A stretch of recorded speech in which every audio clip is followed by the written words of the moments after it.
అదేంటో నేను కర్జకాయలు చేసేటప్పుడే ఆర్డర్ వచ్చి ఆగుతారు, లేకుంటే రానే రారు. ఎన్ని చేపించి పెడతాం ఒక్కొక్కసారి 30 కేజీలు అలాగా. ఇప్పుడైతే మొత్తం అయిపోయాయి. ఒక 5 కేజీలకి అయితే వచ్చి ఒక మనిషి అయితే వెయిట్ చేస్తున్నారు.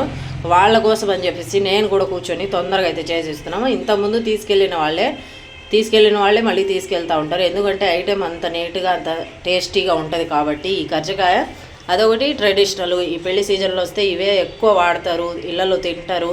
ఇప్పుడు ఈ బాదుషాలు ఇవి తినటం లేదు ఎక్కువ. ఈ కర్జకాయలు, అరిసెలు, డ్రై ఫ్రూట్ లడ్డు ఇలాంటివి హెల్దీ ఐటమ్స్ ఎక్కువ తింటున్నారు. ఇక్కడ వచ్చేసి కర్జకాయలు రెడీ అయిపోయాయి. ఇంకా ప్యాకింగ్ అయితే చేసి ఇచ్చేయాలి. కొద్దిసేపు కూర్చోమని చెప్పాము ఆర్డర్ ఉన్న వాళ్ళకు. ఇదిగోండి కర్జకాయలు అయితే రెడీ అయిపోయాయి చూడండి. రెడీ అయిపోయాక ఇంకా బాక్స్లో అయితే కొద్దిసేపు ఆరబెట్టి కానీ బాక్స్లో వేయాలి. ఎమ్మటే వేసేసామనుకోండి నలిగిపోతాయి. అదేంటో నేను చేయి చేసుకుంటే చాలు, ఇంకా ఎవరో ఒకళ్ళు ఆర్డర్ అయితే వచ్చేస్తారు. ఇంకా ప్యాకింగ్ అయితే చేసేస్తున్నా. ఆర్డర్ అయితే రెడీ అయిపోయింది కంప్లీట్. ఓకేనా? ఈ వీడియో నచ్చితే లైక్ చేయండి, షేర్ చేయండి అండ్ సబ్స్క్రైబ్ చేసుకోండి. దాంతోపాటు ఒక లైక్ చేయండి. ఓకేనా? బాయ్.